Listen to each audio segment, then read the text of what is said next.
out in my little shed again. Somebody asked about the fireplace. I mentioned putting some sort of effect in there. I've already got one. It's a little heater, and it has that kind of fake fire effect, which isn't too bad. I don't actually use the heater, but you can just turn on the flame effect, so that works well. But I came out tonight and I've been playing with my welding torch and trying to remember how the heck you do the gas welding with the aluminium. I will do a proper film on this showing how I do it once I figure out how I'm going to do it. I was just practicing sort of running beads, trying to get the right penetration, trying to understand the torch. It's quite sensitive, I find. It may just be that these valves are a little bit old, but once you get it set up, you only need a very small flame and you can really control the heat with it extremely well, way better than a normal torch, I find. Not that I've got a lot of experience with normal torches, but definitely the Comet 3 one that I have, I find this much easier and the heat is much more pinpointed. So I'm finding this is easier to control the weld pull and not burn through. Most of the time I'm not burning through. The usual problem I have is getting decent penetration on the welds. And I think that's just a matter of trying to get the right heat. You can see these ones have gone through. Some of them are very lumpy. It gets hard when you get close to the edge of a small panel. Welding little bits like this is really hard anyway because the heat across the panel changes too much. But I did try one proper weld, kind of proper weld, where I cut the panel in half and welded it back together. And aside from some problems getting started, once I got to here, this was one of my tacks, it didn't go too badly and I got decent penetration and the weld's gone all the way through. I did try my air planishing hammer, but yeah, it doesn't seem to work very well. I'm not sure if I just don't have enough air, or it doesn't seem to work as well as when I first made it for some reason, so I need to have another look at that. So I just did this with a normal hammer and dolly, but what you do is you weld it and then you knock the tops off the welds with a grinding disc. I'm actually using a flap wheel. That seems to work pretty well, and that takes away all the extra material, and then you planish it flat. And then I'm using my body file to smooth it all out. I just use this, and that's why there's aluminium everywhere, and that works pretty well. So where I managed to get decent penetration, this needs more working to smooth out all the lumps and bumps, but where it did get decent penetration, it's worked well. You can see here, basically you shouldn't see the two edges of the panels. If it goes correctly, you should have a nice, the weld pull should have gone all the way through and merged the panels together all the way through. Otherwise you get little pieces like this where it hasn't penetrated all the way through, and that'll be a stress point and it'll probably crack from there. I've been playing around with going back and doing like a second pass, a smooth over pass. You can also go back and use more filler on the inside. That's really all I've done. It's a very slow process, trying to learn how to do it all over again, and just working out the technique. Is it better to do a little blob and then move the torch away, and then another blob and then move the torch? That seems to work well for me. So kind of put one on, move the torch away a little bit to help control the heat rather than just trying to push the weld pull along and dab in the rod. I find that if I try that, that's what happened here. It kind of goes out of control. And these, I didn't have enough heat and enough penetration to start with. I think that's one of the tricks, is to get the panel nice and hot and then start welding it, so your welds don't end up with all the heat getting sunk out of them, or sucked out of them, I guess. The other thing is, these are my welding rods. cut from the same material, 5005. One of these rods does about 6 inches of weld, so I'm going to need a lot more of those. But this was just a quick attempt at hammering it up. What you can do is, once you've done the weld, you go behind it with a curved mallet and knock the weld out, so it's very proud, and it makes it easier to grind off the top and file the top, and then you hammer it back smooth. You have to hammer it anyway, because after you weld it, it's annealed, it's very soft. So if this had just been welded and I pushed down on it, it would bend. So the hammering returns the hardness to it. I'm going to keep practicing. I think it's going to take me quite a bit of practice to get the hang of it again. And I might try on some larger pieces, a bit more realistic size, like my practice door panel. I think that'll be easier. The other problem is trying to hammer a small piece like this, because when you've got the whole skin there, you can sort of put your hand behind it and brace yourself up against it, and really sort of get behind the welds with the dolly to push up. On a little piece like this, it's hard, so that's why the bottom is all mangled, because I was clamping it in my wood vise. But and it gives the kind of idea. This bit through here is actually solid, so that's kind of what I'm trying to get to all the way through. I think, I'm not sure if that's no, I think that's just hammer marks. So yeah, it's going to take a lot of practice. I forgot to change my top. This is just kind of a garage top. Actually, it's kind of more a work top. I don't wear it into the city, but I wear it when I'm working. I need to go and wash this because the flux is quite acidic, and I want to make sure I don't get any on my clothes. Everything will rust and it'll eat through things. So I probably need to get some just really cheapy sweatshirts or something like that. Something I don't mind ruining when I'm actually doing the car. But yeah, really impressed with the torch. It uses so little gas compared to the other normal kind, and it gives you so much more control. I did find after a little while I was getting quite sore holding it, so I need to figure out the right way to actually hold the thing. I was holding it like that, and I think that was upsetting the oxygen valve. I need to practice holding it more like that.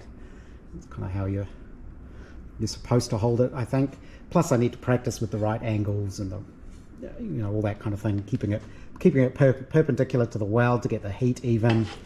The other thing is I've got blue gels in my little welding mask here, and the blue cuts out the orange glow from the flux, and not all blue works. So these are theatrical gels, just cut. I do have other goggles like this, these blue ones. These don't work at all, so they almost make it worse, and instead of bright orange, the flux appears bright pink. It's quite interesting. I should see if I could film that actually. But these work really well. You can play with the number of layers. I think I've got 2 in there, and that's enough to cut down the brightness, and the blue takes away the orange glow. The other thing you have to do is wash everything down to get rid of the flux, because like I say, it's very corrosive, ideally with boiling water, but for this practice I was just dipping it in a bucket of water and getting rid of it all. Like I say, I'm going to practice a lot more before I try to actually show it in a way that's going to be useful for people, because I need to get the hang of it again myself.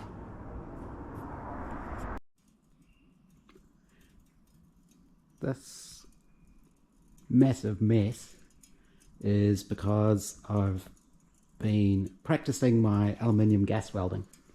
I've been doing a bit most evenings after work, and today's Saturday, and I think it's about 2:30 now.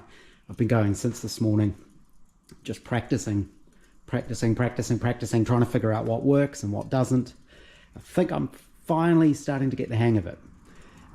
There's all sorts of things and all sorts of variables, and lots of practice pieces. But I'm starting to figure out how this works and how best to do it. So my initial problem was getting decent penetration on the welds, and it's just kind of a matter of the heat, the size of the flame and the heat and how fast you move. I've also been playing with different filler rods. I have some TIG filler rod here. These are my blue goggles that I'm using for the welding. They work really well. The other thing is you need a mask because the flux is horrible stuff, very corrosive. So I've been wearing a mask. Obviously I need big gloves. But I've got two different sorts of filler wire. There's 53, 56, it's quite thin, this stuff, and I've got this 40, 43, which is thicker. So the size of your filler rod is going to make a difference as well. The flux brazing material I'm using is this Harris 1070 aluminium powdered brazing flux. It's normally a powder, but I've had this for so long it's absorbed moisture from the air, so it's already turned into a paste, which is what you want. So it's just been a matter of practicing. The torch is really interesting. I think I've done enough practice now that I've got holding it feels natural, because it's so different to a normal sort of welding torch. I initially was holding it too low down and I kept knocking the oxygen valve, which doesn't help. So you have to hold it up. You don't want to hold it like that. You kind of hold it more up here. But it works very well. I like that it's flat. You can just put it down flat on the bench and it's not going to go anywhere. That's quite handy. And I've figured out the best flame that works for me is a fairly acetylene rich kind of flame. So they talk about running it just off feather, but I've found having it a little bit more carburizing works a lot better for me. And what else have I learned? With the filler rods, well, let's actually light this. It uses so little gas, and I don't know how much of this will show up on the camera anyway. I've been playing an awful lot with the size of the flame, and what I've found for this 1.6mm aluminium is about a 3/16 of an inch long cone works best. And I've been then having it feathered maybe that same length again, maybe a little bit less. I don't think this is even going to show up on the camera, but something like that. That's actually even too much. I sort of turn it down a bit. It depends on the size of the piece of aluminium you're welding as well. So a small piece is going to suck the heat, get hot really quickly, so you need a smaller flame, because I think that's the trick with welding aluminium. As the heat builds up in the workpiece, you either have to go faster or use a smaller flame. You kind of end up doing a combination of both. So that's the kind of flame I've been using. And I wonder what happens if I don't know if it'll work. I have got more of this theatrical gel. The blue takes away the orange tint of the flux. So if we just stick a little bit of flux on the rod, you'll see when that burns off, you get that bright orange flame. That's what makes it really hard to see the weld. So that's basically the size of flame I've been using. What else did I discover? I was initially cleaning the welds with my stainless steel brush, but I think that was actually contaminating them, so I've stopped using that now. I found I don't have to. With these Dillon torches, they say you don't need flux on the metal, but what I've found is even if I don't clean the aluminium with the brush or anything really, some of this aluminium is filthy, as long as I brush flux on both sides of the weld, off the join, I can get decent penetration and decent flow off the welds. And I've been playing with the different rods. I think the ideal would be the material cut from itself, but I wanted to play with the TIG rods because it's going to take an awful lot of these filler rods, and I don't know where I can go to cut some more. I don't have access to a guillotine anymore. But I've been practicing on bits of metal, and I started using the 53-56 filler rod because on paper that should be better, apparently. Or is it the other way around? I can't remember. But what I found was my welds were cracking. So you can see. And these were cracking as I was welding them. So I'd get to about here and this would start to crack. So I don't know exactly what was causing that. I was getting fairly good penetration. You can see it's gone all the way through and they still cracked. So I switched to using the other rod, and that seems a lot better. So this is a weld I did just before, so it's still hot. That's what it looks like after you do it. And what I've discovered is when you've got the right penetration, the weld on the top actually sinks below the surface a little bit. So you can see these ones are lumpy and they're sticking up. That's not enough penetration. When it goes right, the surface, as you're welding, you add the filler rod and it'll go concave very slightly, and that happens milliseconds before you get a hole. But what I've found that means is your filler rod has gone all the way through and given you a decent penetration and a decent sort of bead on the back side of the panel. So that's, I think, what you want. That's fully penetrated through. And of course this is hot, so this is all annealed, so you can hammer it, you can planish it now and bring it back to where it should be. This was one of my test pieces that there's a big blob there because I had a hole that I welded up afterwards, and you can see I lost the penetration there. You can see the join, but the rest of it came up pretty well, and I just bashed that with a hammer to see what would happen, and it was fine, it didn't crack. So this one, you want to use tools that you don't care about for this because the flux is really corrosive, makes everything rust. These are really cheap vice grips, they're horrible things, but they're good for this sort of job. I'm just going to clean this up. Ideally, when I'm removing the flux, when I do it on the car, I'll use boiling water and scrub it. This is just a bucket of cold water, and I've been using a Scotch-Brite. But I'll stop and I'll clean this one up and show what it looks like. This is what the top side of that weld looks like, and you can see it's actually sunken. It melts and it drops down. But on the back, there's a good lump of metal there, and it's fully penetrated through and there's no cracking. So I should now, because this is soft, because it's annealed, you should be able to hammer and dolly that and sort of planish that fairly flat. This is what I've discovered with when it's going really well, it flows really nicely and it sort of smooths itself out. You don't end up with big lumpy welds. When I did the Austin 7 with the other torch, we had to grind the top of the welds. They were more lumpy like these ones.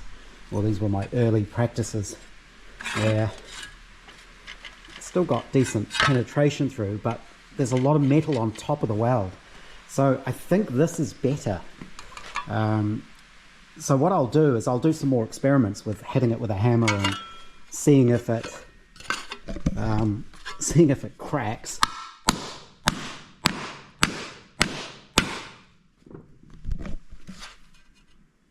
So it's cracked in the middle there where it was probably a little bit thin.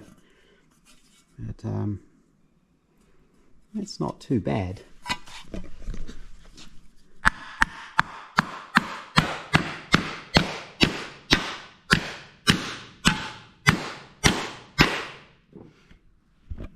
I mean, it can take a bit of abuse, So it's just a matter of trying to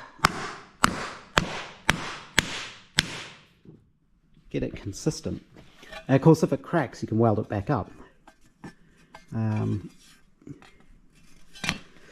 Obviously on the car body, I'm not going to be whacking it with a hammer quite like that. So that's getting there. That's getting closer to where I need to be. The other thing I found is with the slightly fatter filler rod, I don't need the panels to be perfectly butted up together. I can actually weld and fill up a gap like that.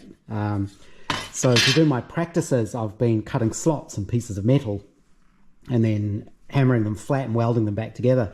I found out it was faster for me to use the bandsaw and just put some saw cuts in it and then just practice filling those up. And that seems to work fairly well.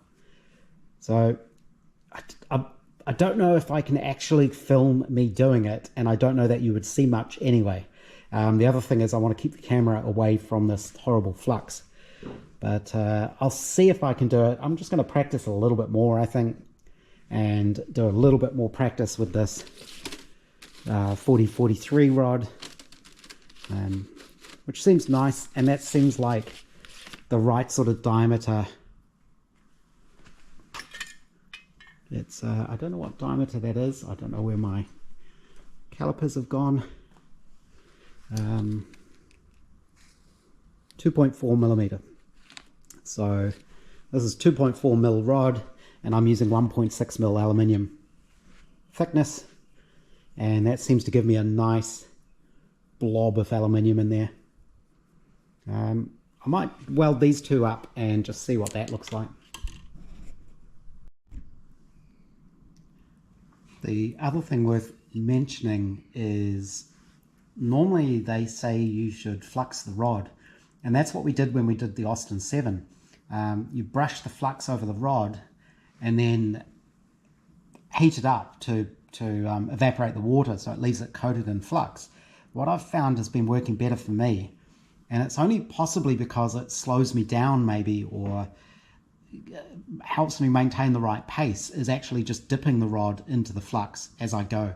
So I can dip the rod into the flux, do maybe 3 dabs with it into the weld pool, and then back into the flux again. So we might be able to see that when I actually do this. I honestly don't think we're going to see much, but I'll give it a try.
Not sure how much of that showed up, but I was going to do both stripes, but I forgot to tack the second one when I tacked the first one, and so now the panel's distorted and the edges don't line up, so there's no point trying to weld that.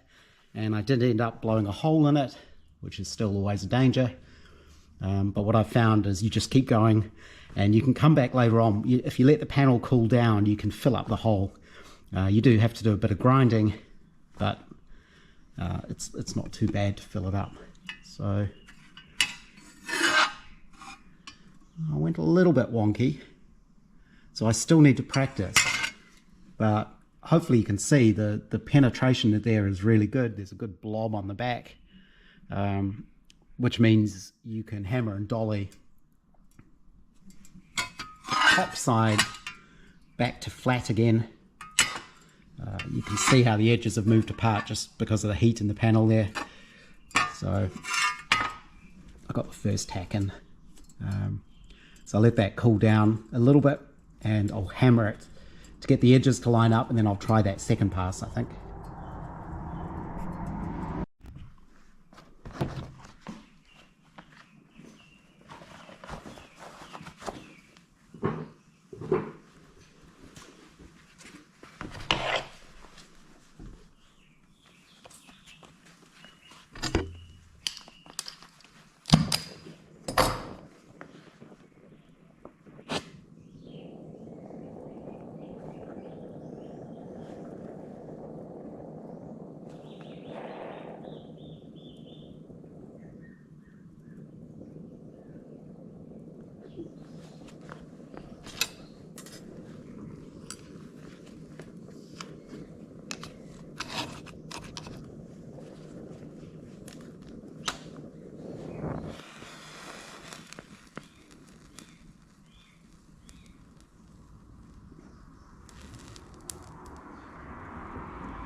Again, I think I blew a hole in it at the start. I had to be a lot faster on the second go because the panel's all hot now, so it melts a lot quicker. Obviously I still need lots of practice. Yeah, the penetration wasn't so good on that one. But that's kind of the technique I'm using. That's what seems to be working for me. It'll probably change as I get better at it, but this seems to be the combination that is working well now. I'm not getting the weld cracking I was getting before. I'm getting decent penetration when I'm actually paying attention and trying to do it properly. And the welds are pretty solid. So yeah, you can sort of see. I'll give these a clean. It makes it easier to see. But yeah, these aren't great. Yeah, looking at the back here, not my best efforts. You can see here it hasn't penetrated at all. What I want is more like this, where it's gone all the way through. There's a decent weld there. It was okay there, okay at the end. And this is, at this point, the two panels started moving apart, and you can see there's a step there. So if that starts happening on the real car, you have to stop and get everything back into alignment. If you try to weld through it, it just makes a mess. And here I didn't have decent penetration. I might try hammer and dollying these just to see how they come out.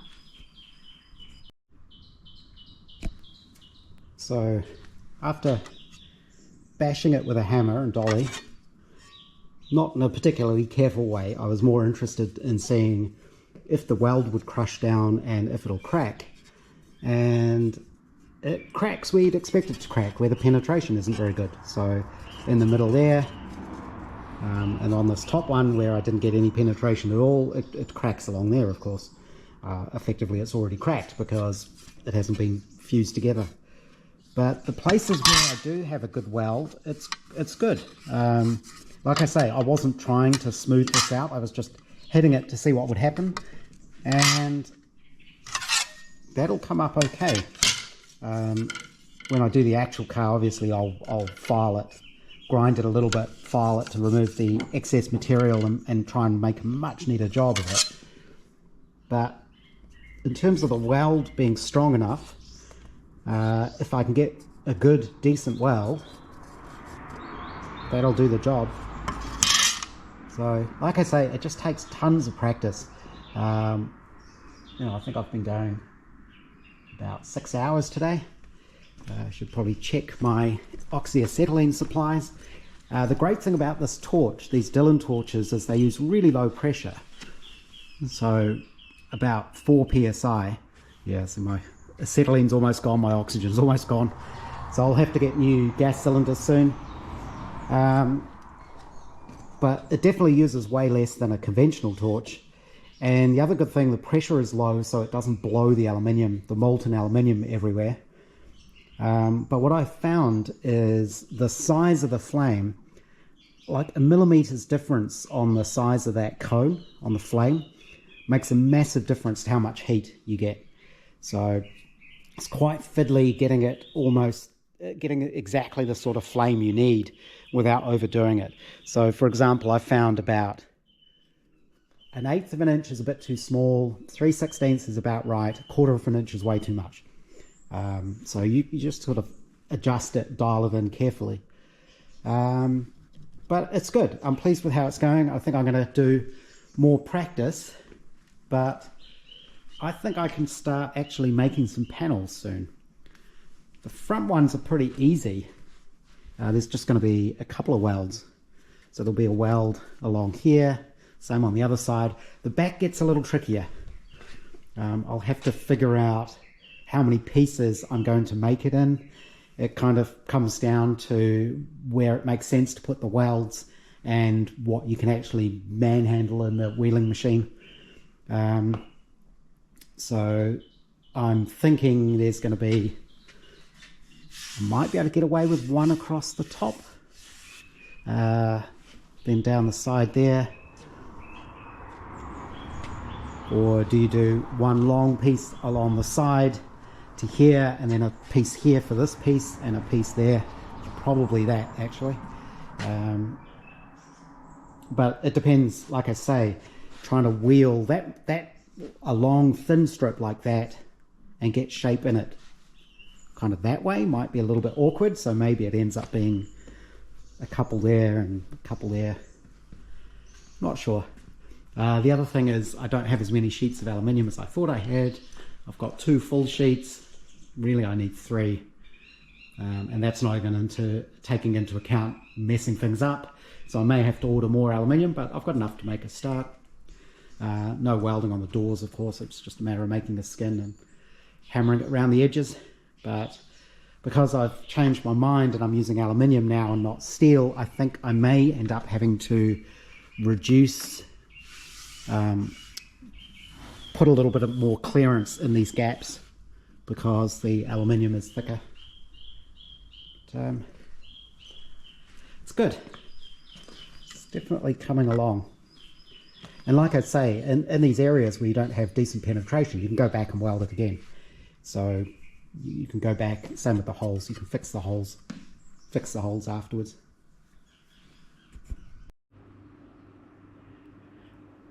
It's Sunday now, and I've come out and I managed to get in 2 more practice weld beads before my oxygen cylinder is on 0. I've still got about 1/4 to 1/3 of a tank of acetylene, so I'll need to go replace the oxygen first. I'll have to do that during the week. But I just tried again on one of my really manky now pieces of aluminium. I managed to do 2 more welds, one along there and one along here. And again, I was just using the 4041 filler rod, this stuff, the 2.4 mil, and I found that works just as well as the 5005 strips that I'd cut previously. It seems to weld nicely. It doesn't crack like the is it 5356? This stuff, 5356. This was the one that I just had this cracking as I was welding. I could literally be welding a bead. You can see here, I'd get to here and it was already cracking up here. Some of that might just be because these are very small pieces of metal and maybe there's a lot of stresses in them and the heat from the welding and all that kind of thing. Maybe on a bigger piece it wouldn't be a problem, but you can see these have all cracked. But this, the 4043 seems to work a lot better. Apparently it's got, I think it's silicone added to it, which makes it less prone to cracking on the welds. But some of the sites I looked at did say it was more prone to cracking when planishing. So that's what I wanted to try today. I did those 2 beads. I did get pretty poor penetration. I still need to practice that. But what I found is you can come back in, especially if you can come back in from the back, reflux it and smooth everything out. A bit like in TIG where you do a second pass to smooth things over. That works fine with the oxyacetylene as well. So on those 2 welds, I was able to get really good penetration and a lot of material added there, and it's all fused in nicely, apart from maybe that bit. I think that fatter rod means I'm getting more material added into the weld, but then I also practiced grinding that off. I'm using a flat disc. When we did the Austin 7, we used grinding discs, but you have to keep stopping to unclog the disc basically. But these flat discs, I think this is an 80 grit or a 60, no, an 80. That works really well, and it's pretty easy to control where you're taking the material off. You might be able to see I was able to just thin out the tops of the welds, which is what you want. This one was a little bit harder because it was in the middle of 2 other welds and I wasn't being particularly careful, but even there I was able to thin it out, and I spent a lot of time hammering this, trying to planish it out, smooth it out. I was using my little stake dolly there and my little hand dollies, it's really hard on these little panels, because on a big panel, when I do the car, you'll have a big piece of metal there, and you can reach in with one hand for the dolly and the hammer on the other to get to it. On a little piece like that, you can't do that. You can't support the panel while you're hammering it. So I was hammering over that, or over the stake, and it planished out pretty well. I didn't try to make it perfect. I just got the surface fairly flat. You can still see there's little depressions and things in it. But then I went over it just with the random orbit sander, and like I say, it was only a couple of minutes playing with it. But you can see it's well on the way to being able to make basically a smooth, flat, pretty much almost invisible from the top weld, which didn't crack at all. And I was really hammering that a lot to see if I could make it break. The inside isn't pretty. Of course, you could smooth all that out as well, but it's the inside, so it doesn't really matter. And the car's going to be painted, so if I need a little bit of filler in there to fill in some of those little gaps, that's not a big deal. One of the things is you have to get rid of all of the flux. Boiling water, scrub it all down. You need to remove all of that before you paint it, otherwise it'll bubble through the paint. Again, I'm not actually that worried about that. I'm not trying to build a show car. I want a usable car. If it doesn't look perfect or new, I don't want it to look new. So, you know, I'm probably going to paint it myself. I won't be able to get a perfect paint job, I know that.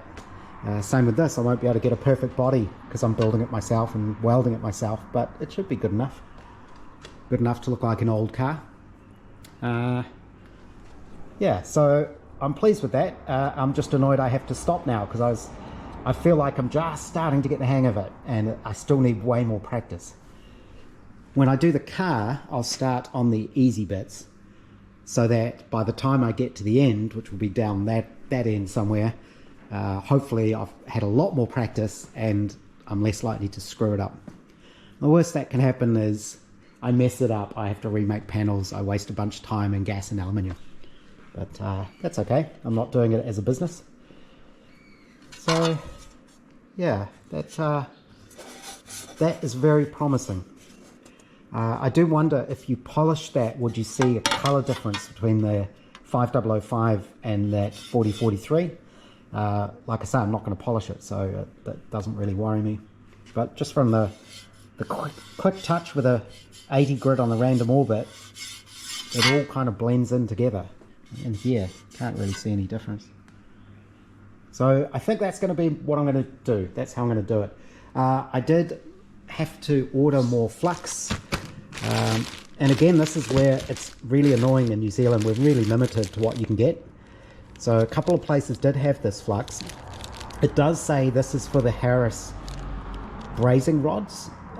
So I don't know if this flux is special for those or not. This would have been what I could get last time. I couldn't get this time because it was all out of stock. So I had to order some, I think it's SIG weld, Comweld, a different general purpose aluminium welding flux. So I'm going to have to try with that when that arrives. See if it behaves any differently. I don't think it will. I think it'll behave just the same. The other thing I do when I do this properly is I'll try and get the panels as clean as I can. That it's not going to hurt, obviously. But as they say in the ads for those torches, you can weld pretty crappy, dirty material, and it seems to work reasonably well. It's probably not the best thing for getting crap in the middle of your welds and that kind of thing. So when I do the actual panels, I will be a lot more careful with making sure things are clean. But I'm feeling reasonably confident about tackling this, giving this a go. And I think, unless I actually start trying to make some panels today, that's as far as I can go with this. I might, one thing I want to do on this car is, obviously I've had it running, I've driven it around the garden, but last time I tried, my dynamo hasn't been charging. I wasn't getting any output out of that. I did rebuild this, and I definitely did have it generating when driven by a drill, but that was 3 or 4 years ago now, so it may need the field coils reflashing. I may need to just check the wiring, but I'd quite like to see if I can get some sort of output from that, because that's going to be necessary once I have the car running. The only reason it's there is to charge the battery. The ignition, of course, is magneto, so you don't need a battery to actually run the engine. I've just noticed the car's covered in this black soot. Will be acetylene. That's okay, that's patina, that's fine. The other interesting thing is going to be seeing if I can make the entire shell, effectively it's in 2 halves, of course. There's the back and then the front, separated by the doors. There's a split at the back of the doors. If I can make that aluminium shell in one piece so that it fits on, ideally I can take it on and off the timber to finish it all before I put it back on the timber, just to hammer around the edges to secure it. So that's going to be interesting because of the shape of it. There should be enough springiness, bendiness in it that I can do that. I can sort of, like the tail, just sort of shove it on and then hammer the edges around. The other thing I need to do is find out what the correct sort of panel pins are to use to pin it to the body, to the timber. I've got a feeling it might be something like bronze. There'll be a particular sort of metal pin that I need to use just to minimize the chances of corrosion, of course. And I'm not sure what I'm going to do with this little back piece here. I'm thinking I'll have the sides of the tail come down and wrap round, and it's flat under there, so it's easy to attach it. The pins are only just there to stop it moving a little bit. Once you've actually wrapped it round, it's not going to come off the frame. It can't. It's captured. But I think what I'll do for this last little piece of tail is make just a flat sheet, separate piece that goes on there and maybe bolts through or screws into there. I think that's probably the best way to do it. I may end up, I really want to be able to carry a spare petrol can. I've got one of these. This is a Lesco from the local Len Southwood, whose museum I go to quite often. I was considering going there today, but I'd really like to be able to carry a spare can, and I think I did figure out that you can just get this in there.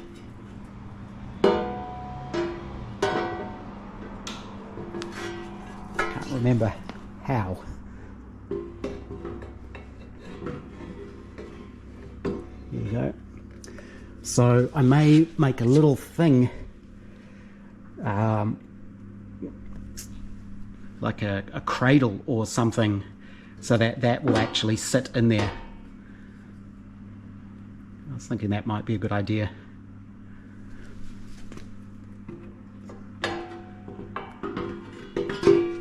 So yes, that one, I think that's a 1 gallon, 10 litre can. Doesn't really say on it, but it came up nicely. None of these other ones fit. They're too big, or they won't fit there anyway. But yeah, definitely getting close to bodywork. Thought it might be handy showing the welding goggles I'm using. I've just given them a good clean, and I'll replace the elastic on them. And I've polished up the lenses. So what I've got is 2 sets of the clear plastic lenses. I put 1 set into the body of the goggles, and then I have a second set and some, I think it's polycarbonate, some sort of plastic, probably out of the scrap bin from Welding Workshop when I worked there, slightly tinted, And what I'm doing is sandwiching a layer of, this is theatrical light gel, between those and one layer of the clear lenses, and those go in the flip up part of the goggles. And I find that gives me all the eye protection I need. You'll see some sites talking about welding, and they'll talk about oxyacetylene welding and UV danger. As far as I can tell, there is very low UV danger from oxyacetylene welding. The danger is all from the brightness of the light, of course, and the infrared, the heat that comes off it.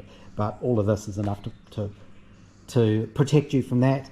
The reason for the blue, as I mentioned, is to cut down on the orange glow from the flux. So it'll be interesting to see if these still work as well when I change what flux I'm using. This gel I got from, I'm pretty sure it was from Surplustronics up in Auckland. They sell electronics gear and studio type gear and lighting type equipment. So they have lighting gels, that's all that is. So I gave these a good clean as well. They were pretty grubby. I haven't used them for a while. I don't know why they're so grubby. They've been in a drawer, but I'll reassemble these so they're all ready for when I need to do the welding. And I find I can just polish the lenses. They get all scratched. These were covered in overspray. They're still a bit grotty. But if you use the car polish on them right up to the really fine one, you can actually make these fairly clear again. Big scratches don't seem to matter too much. It's a bit like telescope mirrors like that. Small defects don't really matter that much in the larger scheme of things. So as long as you can see through them, they're transparent, they should work fine. And I've just been cleaning them up on a microfiber cloth, and that's what I've been using. One really quick addition, my battery's about to run out. I have been looking for magnifying lenses like these, clear 50mm welding goggle cheetah lenses. You can easily get rectangular ones that go in welding helmets, and I've got some of those, I think +1 diopter, and they really help. But I've not been able to find them at all for these round lenses. So if anyone knows of any, please let me know.